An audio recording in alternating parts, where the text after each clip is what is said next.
talk, identity, and access. management.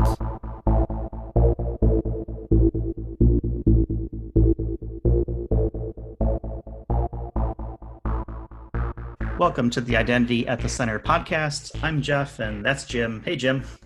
Hey, Jeff. How are you? It's Friday.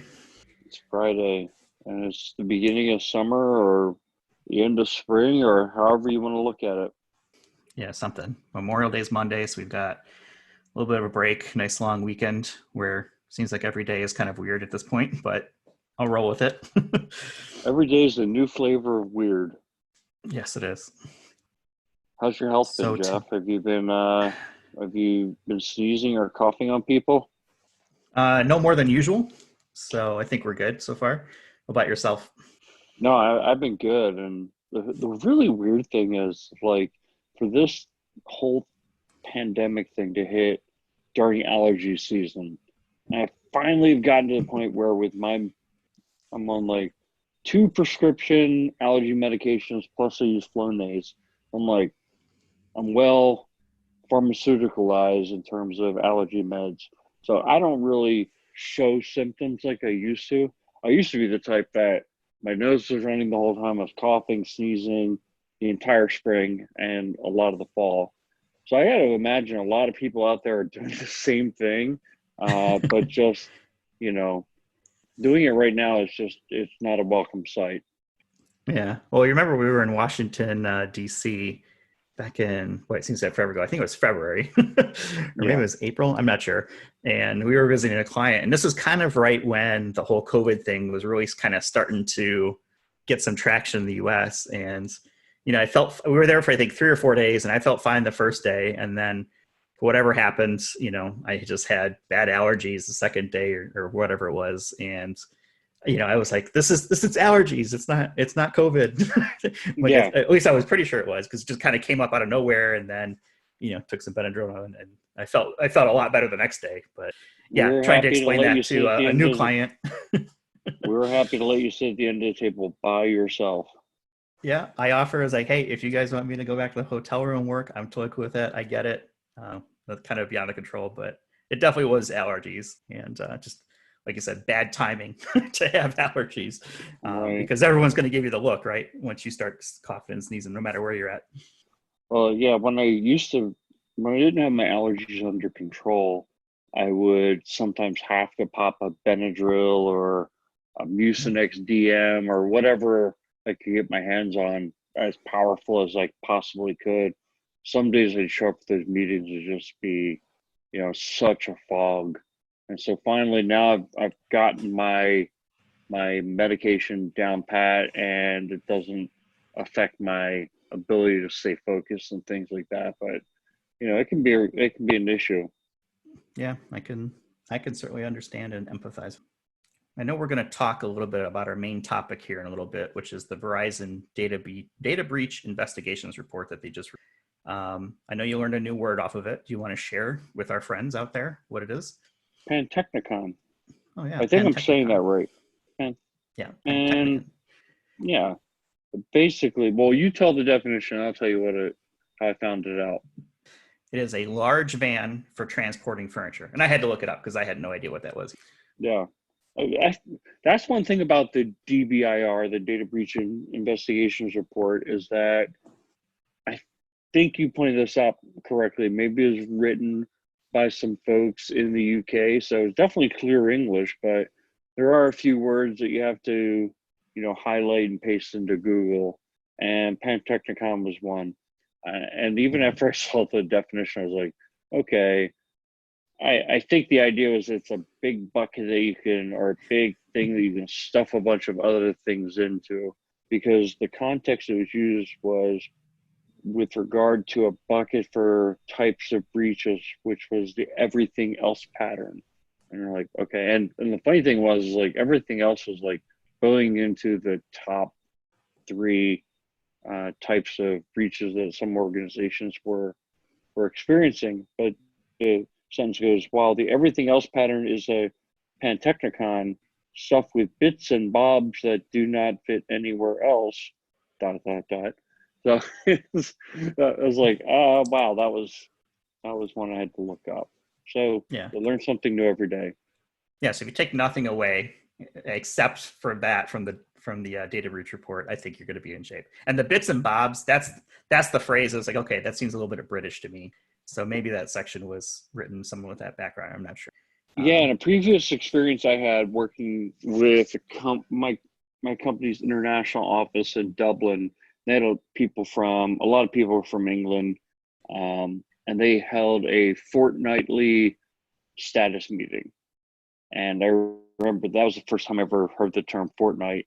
And obviously now it's like every kid in the world is playing Fortnite on their Xbox or their computer. It's like a common phrase now. But this was 20 years ago. It was the first time I'd ever heard it. I had to look it up. And And for what is those a who fortnight? don't know, Yeah, it's 14 days. It's 14 days. yeah, every 2 14 weeks. days, every 2 weeks, we have this meeting. Oh, okay. Couldn't you call that bi-weekly? But I think there's the confusion, bi-weekly. Does that mean every 2 weeks or twice a week? Yeah, I think people have different definitions or interpretations of it sometimes, but I think fortnight just sounds cooler anyway. Definitely sounds cooler. Now, if you And there added are like a ye old with the e at the end, right? Ye old, or a shop with the shoppy. PPE at the end. Yep. Yeah, you Yeah. definitely have to pay more money if you go to one of those places. That's how you know you're in the good spot. Well, that's why our buddy Ron Keys, we love having him on the show because he just sounds smarter than everybody else. So he gets like a few IQ points added to his total just because he's got that Australian accent. It sounds kind of British, and I don't know. I just think he sounds smart. I like hearing him talk. Yeah, I think our audience liked it too. We got some positive feedback on LinkedIn when we shared out that episode. So they're definitely fans of the Australian accent. Let's see what else is going on before we get to the main event. Some conference news. So Gartner's USA IAM Summit, they announced, I think it was this week, that the one that's taking place at the end of the year in Vegas that you and I always typically end up at has been canceled. They didn't mention that it's going to become a virtual conference at all. So it sounds like it's just outright canceled and there won't be a replacement event this year for it. Changes or there's some news. Yeah, I wanted to cry when I saw that. I mean, first off, it's all the way out in December. One of our colleagues, Jeff Chang, pointed out that they had the Gartner Security Summit pushed out to November. I don't think that's been canceled yet. So maybe they thought those two would be too close to one another. My feeling was, and it's certainly a conspiracy, I think that they have to start signing up sponsors and I mean this is a money making event for them. They have to make sure people are on board with paying them the money so that they can operate this business. And given the current state of affairs, I would imagine a lot of companies don't want to make a rock solid commitment to something out in December, not knowing how things are going to be at that time. So probably just made more sense for them to cancel based on that. I mean, I'd love it if we could, if there's somebody out there who knows why it was canceled or maybe works for Gartner, who can either share that information, come on the show, or, even just shoot us an email. We'd love to know more information on why it was canceled, but I'm assuming it's something that, just with all the COVID stuff going on that, they couldn't get commitments from sponsors. Yeah, I mean, I'm disappointed that won't take place, but I get it. I think, out of the abundance of caution, lots of conferences are shifting to at least virtual only, if not getting outright. RSA's conference for next year, which typically takes place in February, which is the last conference I went to before, things kind of went sideways here this year. They've already pushed that back to May of next year. So, I think there's a lot of precautions kind of. I know you and I will be disappointed because, I think our tradition out there is that we make our friend Mr. Chang buy us the buffet at Caesars, The Bacchanal, which is the Bacchanal, which is a very good buffet. So that's been kind of like our tradition for the last few years, is we make him take us there. Yep, absolutely. Yeah, and the likelihood of making of this being a memorable year in terms of making elite status on airlines or hotels, it's not going to happen. Yeah, I think if I think fortunately for us word warriors, a lot of companies have already extended it out to 2022. Hmm. So I'm good until at least January of 2022. But if you were on the path to earning, maybe the lower thresholds to help, yeah. I mean, I think the whole travel industry kind of hurting right now, obviously, especially the airlines and Yeah, restaurants and so forth. absolutely. Yeah, I definitely feel for the people who are losing their jobs over those. That's for sure. Yep. I've had a few family members that have fallen into that category, unfortunately. The sooner we can get past this, the better for sure. The other conference news that we've got going on here, Identiverse 2020, that is taking place in a few weeks. That'll be a virtual event. I guess they're going to make some sort of announcement next week. I'm not sure what it is, but that's generally one of the better IAM conferences of these. I think it's one of the best ones. Typically more technical focus, which is good. Although they do have content pretty much for everybody. Like I said, this year it'll be virtual. It's usually in the middle of, so be on the lookout for that one as well. And I'll put a Is that a link to free that. one, Jeff? I don't know. I have to look and see. It typically isn't, but everything is kind of weird this year, so maybe this year will be free. In any event, what they typically do is put the sessions onto their YouTube channel over the rest of the year after they take place. So even if you can't make it live, at some point their YouTube channel would have some of the important sessions that are out there. So I'm not sure if that's the plan this year. I don't see why it would be any different. But with it being all virtual this year, who knows? So I guess head over to Identiverse website, and I'll put a link to that in the show notes so people can find it. But we'll see. And then, as usual, if there's any questions or comments out there, if there's a topic that you guys want us to talk about here, our jibber jabber, as we like to say, you can always email us at questions@identityatthecenter.com. Anything else, Jim, you want to get into before we start talking about the data breach report?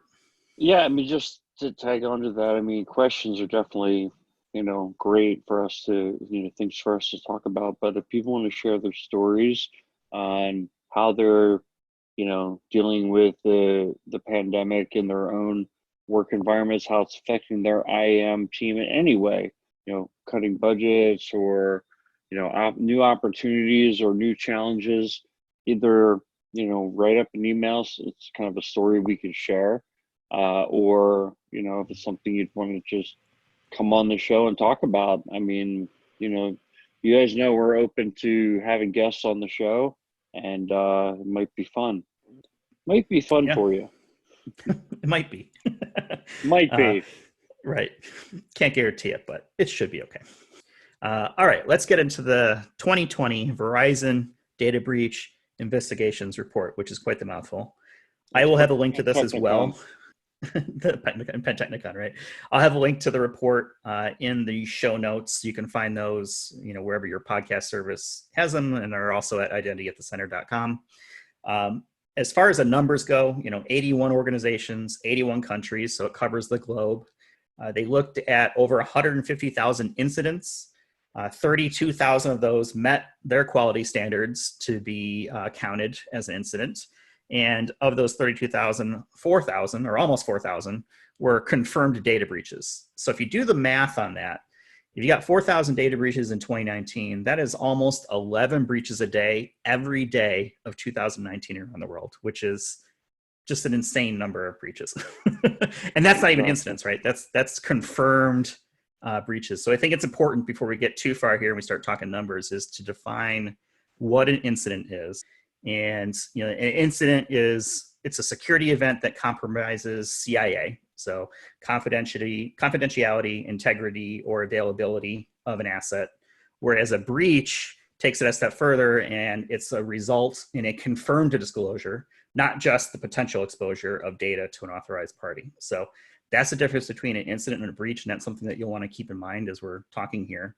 And some of the other things that they classified as action types, those are hacking, social, error, malware, misuse, and a physical action types like physical security, that sort of thing. So keep those kind of things in mind here as we're talking.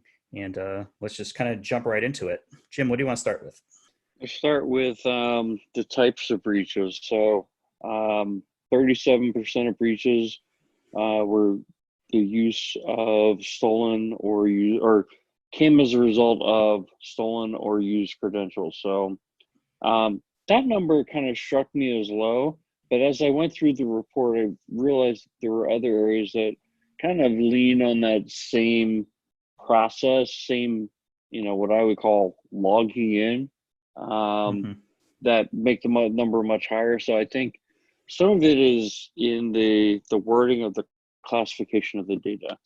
Um, I think at the end of the day, one of the parts of the report that I found very interesting was kind of jump toward the end of the report. There were um, how the breaches affect large versus small to mid-sized businesses, large organization versus small to mid-sized, and the types of um, events that they are experiencing. And so one of the things that are very infrequently used against large organizations are brute force attacks. And in my experience in working with a lot of large organizations, they have controls in place. Most of them have controls in place to prevent those types of attacks, to identify them and prevent them. And I Hmm. would imagine that smaller businesses, it, you know, it's a total generality, and that's what you get with reports is generalities, and they're aggregating data from multiple sources. But when you start seeing that 10% of the incidents came as a result of a brute force attack for small to mid-sized businesses, say, they must not all have that type of control in place. Yeah, you have to imagine a smaller mid-sized business probably doesn't have the security budget, right, of a large organization or enterprise type security. They're making do with tools that may be included with some of the things that they've got. If they have them, I think of things like Active Directory.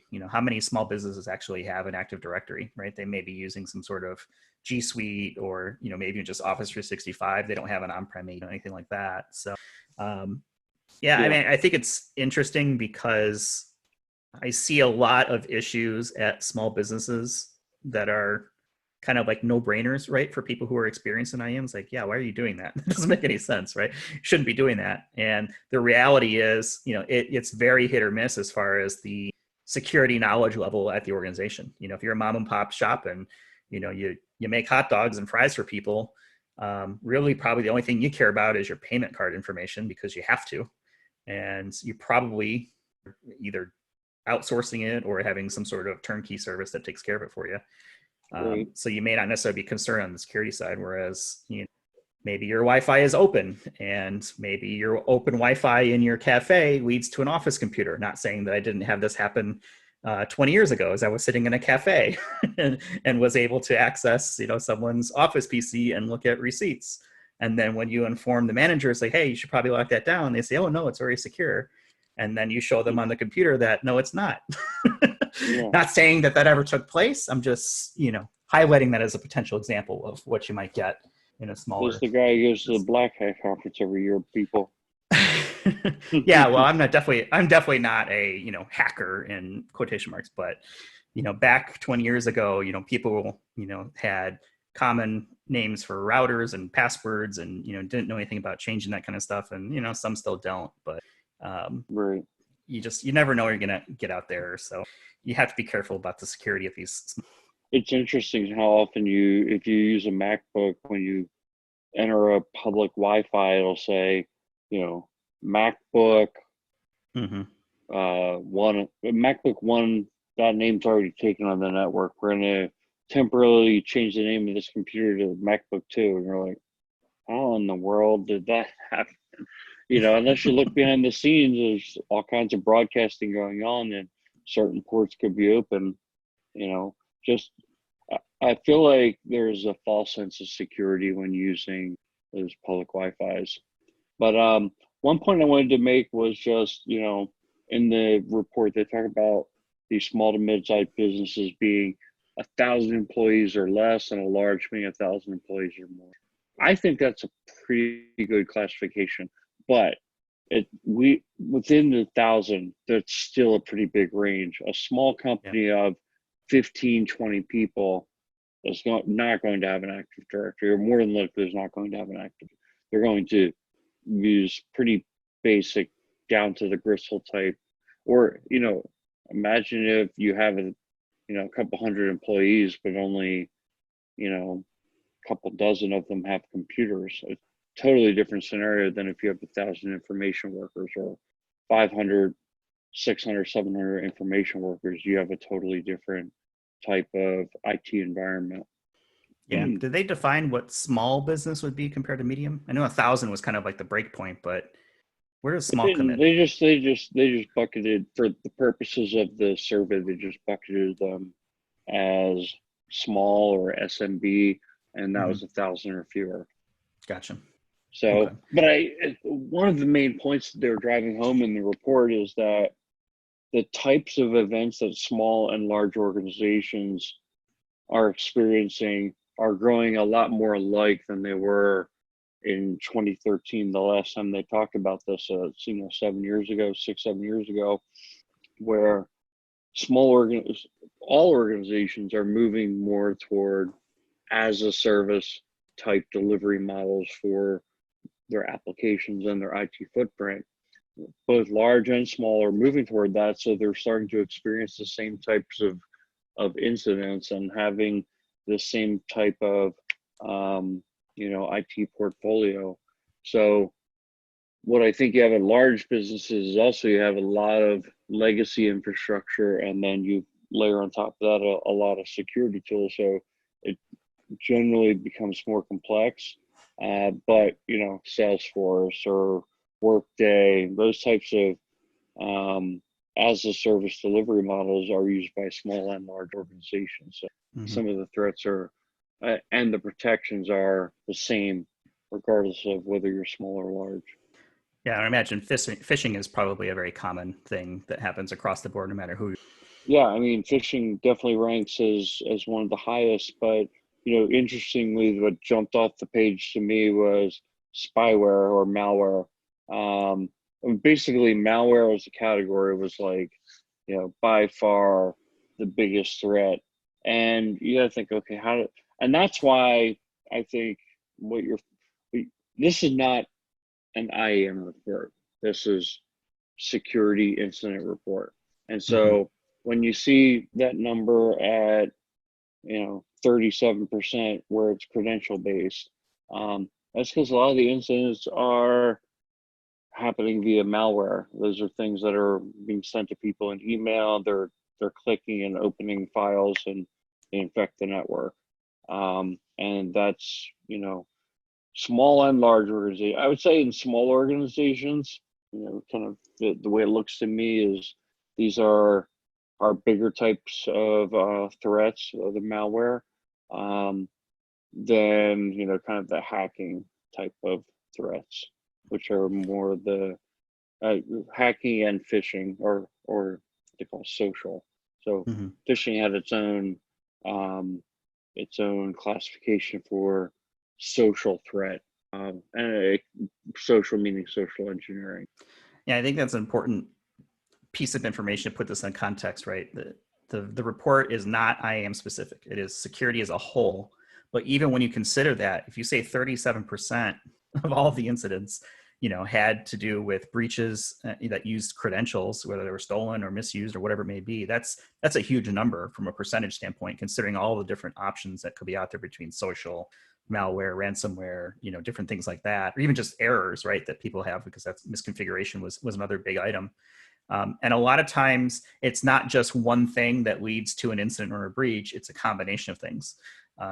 I know that there was a chart they had in it that was a little tough to read, and it took me a little bit to understand it, but there was one chart that showed, kind of like the number of steps or actions that are needed to create an incident or a breach. And the vast majority of them had somewhere in like the, 1 to 6 or 7 steps that were used by the attacker to conduct the incident Yeah, and it's different ways. It might start with malware and then it becomes ransomware, and then it becomes social engineering, or maybe credential misuses in there at some point. So a lot of these events all tie back to the credential. And I think that's one of the things that stuck out to me is one of their notes was that 80% of breaches that included the hacking part were brute force or the use of those lost or stolen credentials. So the vast majority of hacking type actions definitely tied back to IDs and passwords essentially.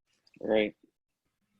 Yeah, I The mean, other, if you have an ID or a password, I think that's going to be one of the most effective ways. But it's whether it's phishing or it's emailing somebody malware.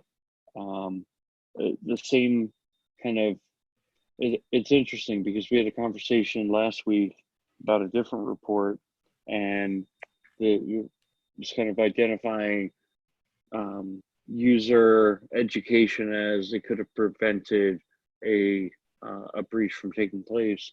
And it's malware and phishing are, still kind of the main attack vectors.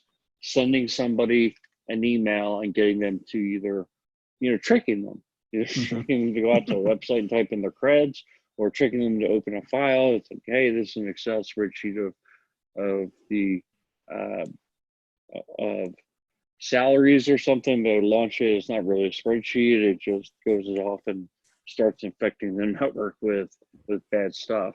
And then, compound all of that is the detection.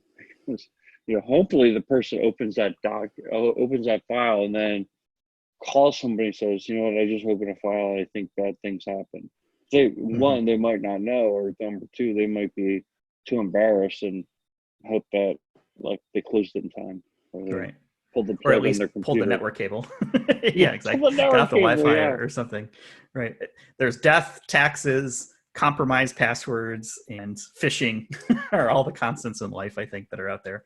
We all have a Nigerian prince that's emailing us that wants to give us a large sum of money. They just need our help. So it's exploitative, that's for sure. But and we've had emails go around within our company where it looks like it's coming from our CEO, like, hey, this is the CEO. And I think this is a 50-person company, where somebody has gone out probably to LinkedIn or to our website and said, oh, this is the CEO. I'm going to create a Gmail account. I'm going to use the name Victor Barris, as the person, as who I am. And I'm going to say, hey, I need you to go out to the site and fill out a survey, and it brings you to screen. It looks like you're supposed to log into your email. You type in your password, and boom, you receive all your credentials. Yeah, email spoofing is one of the easier things to do too. So just a little bit of gathering of information. Even if you have a forwarded email, most people in a company, they probably have their name, right? Their title, their phone number, all this is part of their signature block. And if that gets in the wrong hands or gets, moved around, or if you can find it on LinkedIn, et cetera, makes it a lot easier to perform that targeted phishing, which is more spear phishing, and it would technically be called. It's always interesting to see those types of things come around. It's like, okay, how do they figure this out? And we had actually a pretty good conversation with Richard Bird a while back, where he talked about some of the privacy and data events that he experienced. And that was a great episode. So I would definitely recommend, if you haven't heard that one, to go back and listen to that one. Getting the information out there, where we can be susceptible to it just like anyone. I'm wondering, Jeff, is there a place for antivirus software anymore? Is it relevant? I think so, but I don't think it's the end all be all, right? If you're putting all your eggs in the antivirus basket, you're going to have a bad time. I mean, I still think there's a value for it, especially if you have machines that are not locked down and people are local administrators and can install whatever they want, right? Because one of the things that people like to do is they'll drop a USB drive in the parking lot. Someone will take it in, trying to figure out what it is, just natural curiosity. Plug it in and bang, things are bad if you're a local admin, and that's how things spread typically from a malware perspective. Antivirus may help catch it, but it's a cat and mouse game, right? Where you're constantly having to download definitions. So if your antivirus is not up to date and it's using a newer, virus or Trojan or whatever it may be, that your program doesn't have a definition for, it may not catch it. So I think it's helpful, but it's like anything else. You need to have the security onion where you've got different layers. If you have antivirus plus you have lockdown administrator rights where people are not typically local administrators on the machines, I think that's 1,000% better than having Right. Yeah, I think my feeling with antivirus has always been, even if you download the definitions today and they were just released today, if there's a virus that was just written and it didn't make it into the definitions, then what really good does it do you? If that happens to be the virus that hit you. Now, I've heard with some antivirus software that it looks for patterns. So it's not just simply, you know, is this a program that's trying to execute a specific virus that we're aware of, but it looks for the types of things that viruses do. So that I think can be helpful, but I think your point is well taken. It's the security onion. It's part of the defense strategy, but it's not everything. Yeah, and that heuristics approach, which is what you're referring to, where AV may look for different patterns, et cetera. That's something that's been out for a while, and it's hit or miss. It's looking at different types of things and trying to classify it, as potentially a virus. But that's also where you get false positives too, right? So if you've ever had antivirus installed and try to run a legitimate program, Windows actually has this built in with Smart Screen, which is part of the Windows 10 OS. You may occasionally get a prompt that says, "Hey, we think this is a virus," even though you're fairly confident that it's not, right? It's not part of their database, but whatever install you're trying to run, they have classified as maybe something that's not legitimate. There's a a pro and a con for each of it, I guess. But that heuristics feature is something that's hopefully standard across the board. I remember that used to be hot to trot, man. That was like nobody had that except for Norton or McAfee or whatever it was called back in the day. And yeah, now McAfee's out there, and I'll be honest, it's one of the first things I uninstall when I have a new PC because I just can't stand it. It's so invasive and intrusive, and I'll use other things like Malwarebytes and the built-ins and stuff like that. But yeah, So it always it's seems definitely here's an information security conundrum. I've heard McAfee, and to me it seems very clear. When you look at the word, it's pronounced McAfee. I've also heard people say McAfee and McPhee. So are you asking which is right? Is there even an argument, or are the other people just like trying to be fancy? Well, so it's named after John McAfee, and I believe I've heard him pronounce his own name as McAfee. So that's typically what I've gone with. Before it got bought out, by Norton and all these other companies that kind of consumed each other. But I'm pretty sure it's McAfee. So that's what I'm going to go with until I hear someone tell me differently. So that lens you just looked at that through, then I'll apply that to Linux. So I've been saying I've finally given up, and I say Linux, but when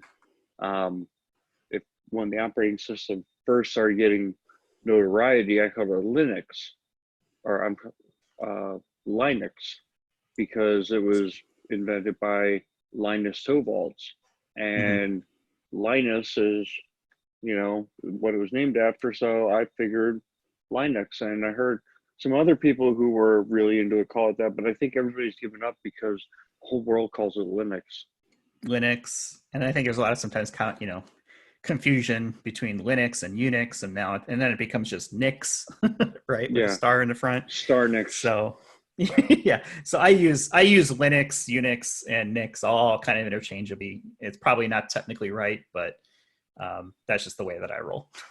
You did bring up a barn burner type of topic though, with the local admin rights, because I think everybody deals with this who comes into an organization. They're responsible for information security. You come into an organization, people have admin rights, and have always had admin rights to their computer, and some powerful people don't want it taken away from them. But if you know that you don't have kind of a zero trust model in place in your network, and if one of your computers gets a COVID-19 type virus is going to spread very quickly. What are your thoughts there? What do you advise your clients when you hear that they have admin rights on the local PCs? I tell them they should not do that. That's my advice: is take away the admin rights. Now, that's a way easier said than done, right? And I think it's one of the most disruptive things that you can do from a user experience perspective when it comes to security.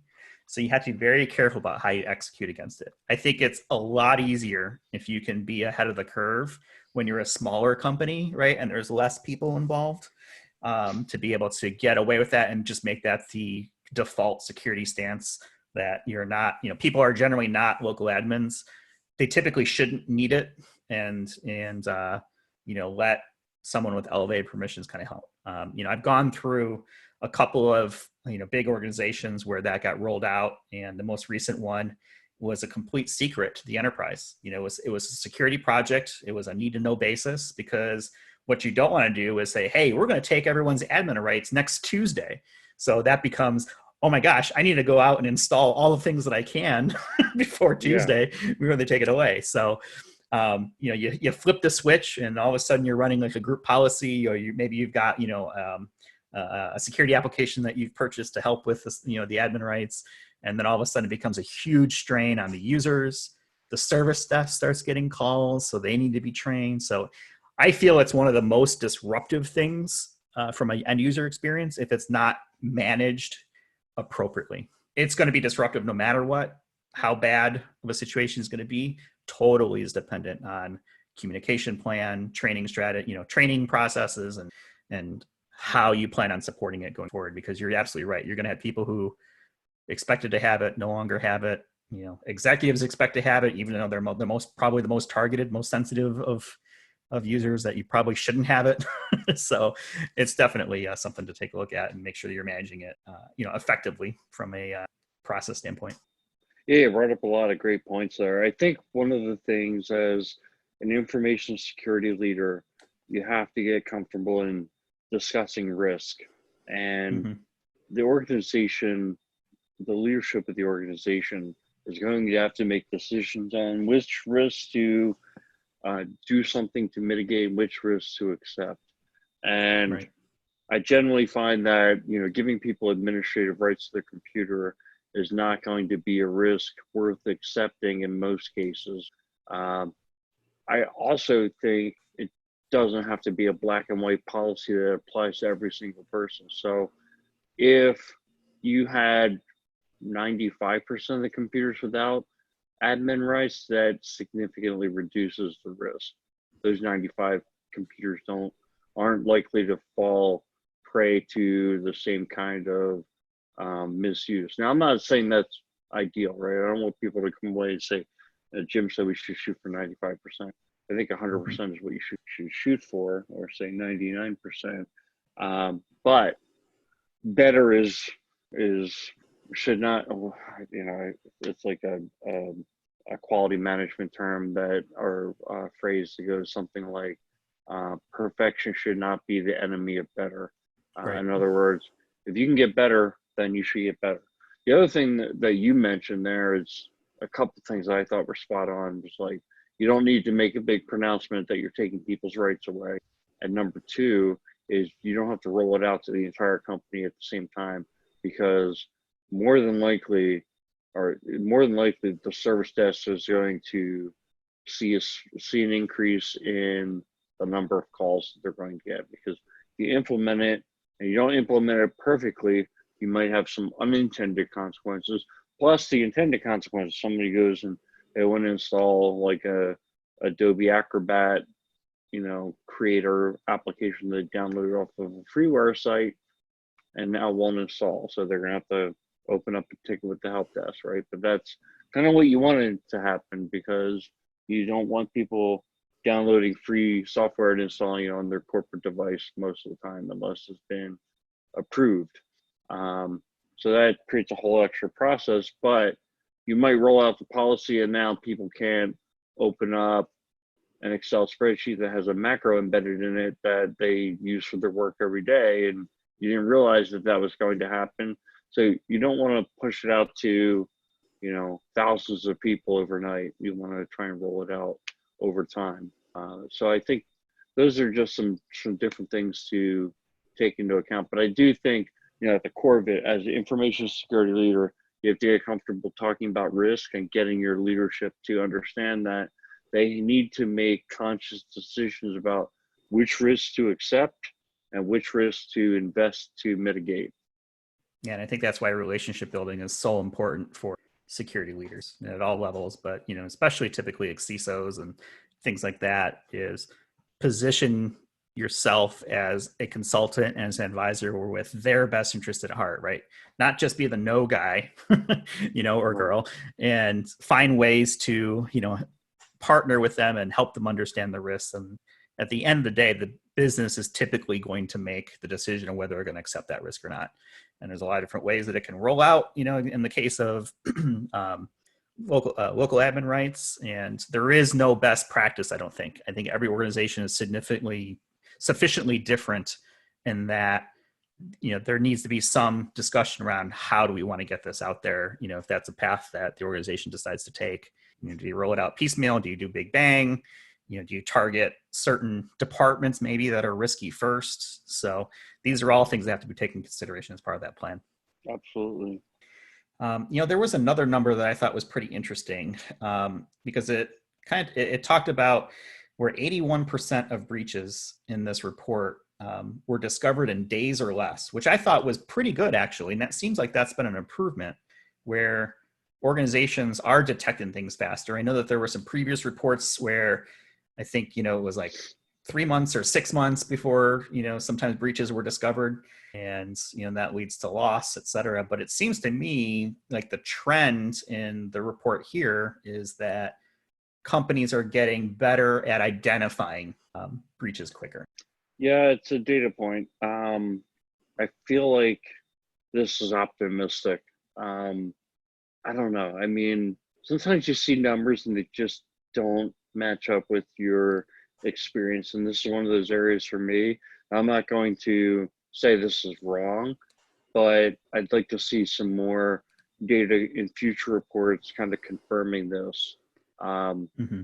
I feel like, months to detect breaches have occurred is probably more accurate. When you read about major breaches, not just incidents, but when you read about breaches, it's usually they took place over the course of a couple of months. And that's my experience tells me that this is probably not a data point that I'm going to just buy off on until I get some cross-confirming data elsewhere or reports. What do you think?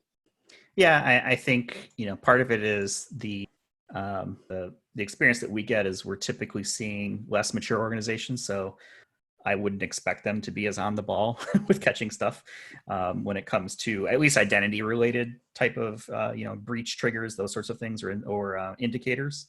So I would like to see it more, because I still think that is a little bit optimistic, and that's why I was a little bit surprised that a lot of them were discovered in days or less, in quotation marks, and doing it here that you can't see. So I would like to see more data on it. It doesn't necessarily line up with my experience, but that might be okay, because I think our experiences are that we tend to see less mature organizations versus more mature organizations by the nature of Well, work that you and I do. included in my experience, though, is just publicly available information on some of the major breaches that have occurred with other large public companies. So Mm-hmm. after they dissect those, I feel like I'm basing that more on things I've read about some of the breaches that have been in the news and how long it takes those rather sophisticated companies to even realize that they've been bleeding this data. Um, Yeah. this is what is in the Verizon report, I believe, is self-reported information. That doesn't mean it's not true or accurate, but it's, the other thing is, I think there's a variance of what is the breach? Is it like an Equifax level breach, or is it something much smaller where, a couple hundred credit cards are stolen? So there's that. But yeah, anyway, I guess long and short of it is that it's something to keep an eye on. I feel like, I asked the question of myself, like, how are companies even finding out when they're breached? What is the mechanism? Is it that they've got good logging and alerting? I mean, that I find that hard to believe in most cases. I feel like when I find out about most like publicly announced breaches where there's been major losses of data, it's usually found out by people posting the information on the dark web. Quite honestly, it's like, shoot, that's our data, or someone figures out, oh, that was this bank's data or this company's data that got dumped out here on the dark web. And that's how the company found out that they got breached. They didn't find out using their own security tools. So when I hear that, oh, we're finding out about breaches in days, and then another part of the report, or maybe it was the same part of the report, another data point was that 0% of the breaches are never found out about. Yeah. Okie dokie. It's Sure. zero. It's zero right now because they don't know it. Yeah. So It's less. it'll just It's be less a than better data point later. 0%. It's negative 1%. We find out That's right. about all of them, and then some. We know everything about everything all the time. Yes. So here's a question. If 81% of breaches were discovered in days or less, does a ransomware pop-up count as discovered? Right. Exactly. Is that how you found out? Because I would say that's a little bit too late at that point. Right. Or yeah. Or yeah. Ransomware took down locked up all your servers. Right. Yeah. Yeah. Hey, we've got a breach. Yeah. No. No bull. I'll keep it clean. Yeah. Exactly. Well, that could be, yeah, that could be definitely skewing the numbers in one direction. Again, it's kind of the magnitude of the breach. Right. All right. I know we've been going on here for a little bit. I don't really have anything else I want to bring up. I think it was a really good report. It's long. It's like 118 pages or something like that. And hopefully, this was helpful from a summary perspective. But we'll have a link to this in our show notes so that people can check it out if they haven't already. Jim, is there anything else that you want to bring up before we wrap for this episode? One of the things I'll say is that I have a ton of respect. Anything we said throughout this podcast is not to disrespect the work that went into this or the data that went into this. They've been publishing this report. I read in the report. This is the 13th issuance of this report, and we use this thing. Mm-hmm. I mean, it's kind of unique for the industry. How much data it provides and the kind of data it provides to us. So I have a ton of respect for the folks that put it together, and I'm grateful for them doing it. And yeah, I think that folks out there who are in our industry should go out, because one of the things I think is really cool is like an industry by industry breakdown of where specific industries are more or less vulnerable. And so if you're an IAM in retail, or you're an IAM in telecommunications, so there are specific sections of the report devoted to your industry. So a lot of different cross points. I mean, that you said it's a big report. It's over 100 pages. I mean, there's a ton of data out there, and I can't say I read it from cover to cover, but yeah, really fantastic information, and something that is kind of unique within our industry, and I think pretty respected in terms of the content that. Oh yeah, super respected. It's a fantastic report. It's a benchmark report that a lot of organizations look to every year. So I'm happy that we're able to discuss it this year. The thing that I like most about it, though, is it's not written in a very technical language. So it's very easy to understand and digest, and do a very good job of explaining some of the concepts, maybe if people may not be familiar with it. So it should not be intimidating for people, as they're reading through it. It's definitely educational, and like you said, there's a lot of specific information around different industries, even regions, et cetera. So highly recommended. And sometimes the language is even a little bit cheeky, if I'll throw that out there, since we're using the British motif earlier. So Yeah. it's a great report, definitely, for sure. All right, well, I think with that we'll go ahead and wrap it for this week. Jim, hope you enjoy a long weekend, and folks here in the U.S. Are celebrating Memorial Day, and want people to stay happy and healthy out there. And we'll talk to everyone in the next one. Yeah, happy Memorial Day, everyone, and thank you to all the brave people who have served the country. Exactly. Thanks, everybody. Take care.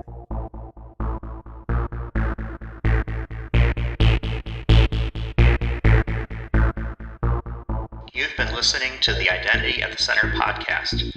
For more episodes, visit identityatthecenter.com.